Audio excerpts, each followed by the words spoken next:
کھجور اور زمزم شریف کا بہت اہتمام ہوتا تھا۔ سال کے دوران میں جو حجاج اکرام زمزم لاتے خاص ہی مقدار میں رمضان تک محفوظ رہتا، لیکن کھجوریں اگر خراب ہونے لگتی تو وہ رمضان سے پہلے ہی تقسیم کر دی جاتیں۔ البتہ افطار کے وقت آدھی یا پون پیالی دودھ کی چائے کا معمول تھا اور بقیہ اس سیاہ کار کو عطیہ ہوتا تھا۔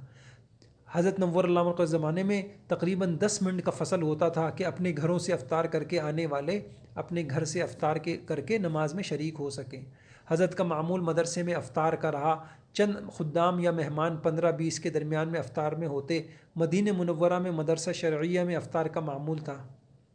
مغرب کے بعد نوافل میں تعداد کے اعتبار سے کوئی تغیر نہیں تھا، کیفیت کے اعتبار سے ضرور ہوتا کہ معمول سے زیادہ دیر لگتی۔ عموماً سوا پارہ پڑھنے کا معمول تھا۔ بڑھاپے میں مغرب کے بعد ماہ مبارک میں جو پارہ تراویح میں حضرت سناتے وہی مغرب کے بعد پڑھتے۔